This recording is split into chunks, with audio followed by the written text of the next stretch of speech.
नमस्कार, आस्वाद आपलेपणाचा चॅनलमध्ये आपलं स्वागत आहे। तर आज मी आपल्याला उपमा कसा बनवायचा ते दाखवणार आहे।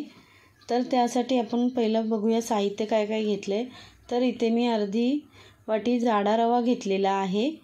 त्याच्यानंतर गाजर घेतलेला आहे, बारीक कापून घ्यायचा आहे गाजर। भाज्या वगैरे घालून उपमा केला की खूप छान लागतो। त्यानंतर वाटाणे घेतलेत ओले सोलून। त्याच्यानंतर 2 मिरच्या मी तोडून घेतलेल्या आहेत बारीक बारीक। त्यानंतर कढीपत्ता आणि एक मोठ्या साईजचा कांदा घेतलेला आहे बारीक कापून। आता आपण सर्वप्रथम रवा जो आहे आपला तो आपल्याला भाजून घ्यायचा आहे। मीडियम गॅसवरती रवा आपल्याला भाजायचा आहे। कधी कधी काय होतं, आपण कांदा वगैरे आधी भाजतो त्याच्यानंतर त्याच्यामध्ये रवा घालून भाजतो। तर आज मी आपल्याला जो उपमा दाखवणार आहे तो थोडासा वेगळ्या पद्धतीने आहे। अशा पद्धतीने केला तरीसुद्धा उपमा आपला खूप छान होतो, पटकन होतो, जास्त वेळसुद्धा लागत नाही आणि हेल्दीसुद्धा आहे। आपण त्याच्यामध्ये भाज्या वगैरेसुद्धा वापरणार आहोत। तर रवा जो आहे तो आपला भाजून झालेला आहे। त्याच्यानंतर आपल्याला कढईमध्ये तेल घालून घ्यायचं आहे।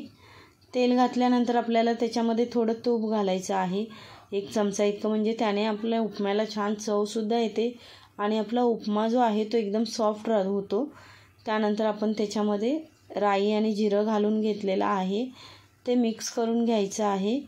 मिक्स करून घेतल्यानंतर आपल्याला कढीपत्ता घालायचा आहे।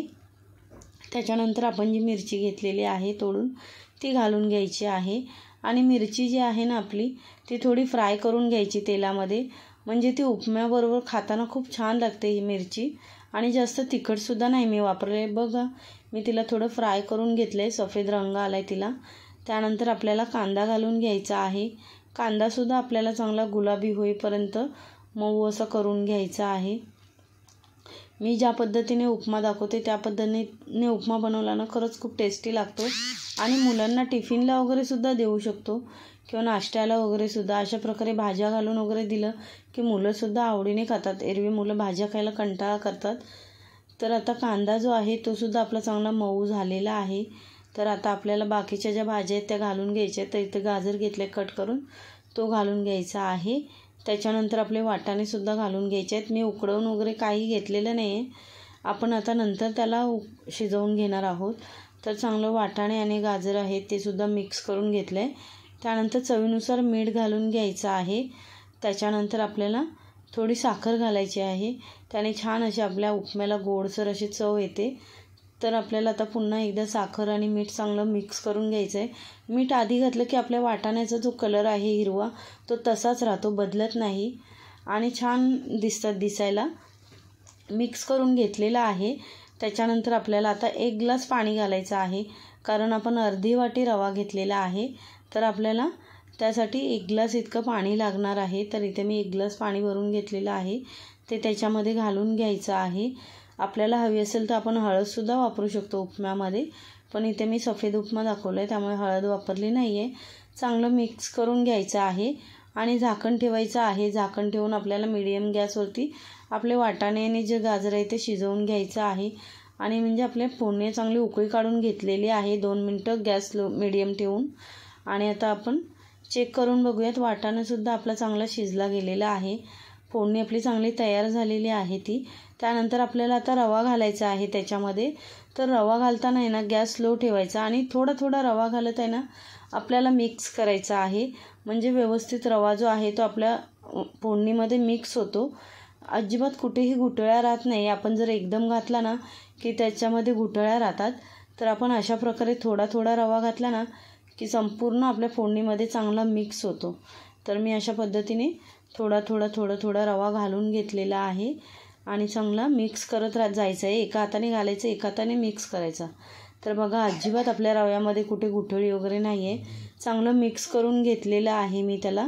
आणि मिक्स केल्यानंतर आपल्याला पुन्हा एकदा आपला जो रवा आहे तो चांगला वाफवून घ्यायचा आहे, कारण आपण गरम पाण्यामध्ये त्याला घालून घेतलं आहे। तर आता आपल्याला झाकण ठेवायचं आहे, 1 मिनटासाठी गॅस स्लो करून घ्यायचा आहे आणि आपल्या उपम्याला एक वाफ द्यायची आहे। 1 मिनटं झालेलं आहे। आता आपण चेक करूयात, आपला रवा बघा छान असा फुलला गेला आहे, मस्त असा आपला उपमा हा तयार झालेला आहे। खूप टेस्टी लागतो अशा पद्धतीने आपण उपमा बनवला तर, आणि खूप हेल्दीसुद्धा आहे। तर जो आपला उपमा आहे तो आता तयार आहे। आता आपण त्याला एका प्लेटमध्ये काढून घेऊया। तर इथे मी प्लेटमध्ये उपमा काढून घेतला आहे। त्यानंतर त्याच्यावरती कोथिंबीर घातलेली आहे। कोथिंबीर घातल्यानंतर त्याच्यावरती आपल्याला थोडं ओलं खोबरं घालायचं आहे, त्याने आपल्या उपम्याला खूप छान चव येते। त्यानंतर मी बारीक शेवसुद्धा आणलेली आहे, तीसुद्धा थोडी घालून घेतले। अशा पद्धतीने आपल्याला पाहिजे तर नंतर लिंबूसुद्धा पिळून घेऊ शकतो। तर अशा पद्धतीने उपमा आपला तयार झालेला आहे। खूप टेस्टी लागतो, आपण त्याच्यावरती खोबरं शेव वगैरे घातली की, आणि हेल्दीसुद्धा आहे खूप। मुलंसुद्धा ह्या पद्धतीने त्यांना दिलं ना आपण खोबरं चिवडा हे बारीक शेव वगैरे घालून की मुलंसुद्धा आवडीने खातात, बघायलासुद्धा छान दिसतो। तर तुम्हाला आजची माझी ही उपम्याची रेसिपी कशी वाटली हे कमेंट करून नक्की सांगा। आणि माझ्या चॅनलवरती नवीन असाल तर माझ्या व्हिडिओला लाईक शेअर सबस्क्राईब करा, बेल आयकॉनचं बटन प्रेस करा, म्हणजे माझ्या व्हिडिओचे जे येणारे नोटिफिकेशन्स आहेत ते तुम्हाला सर्वात आधी मिळतील।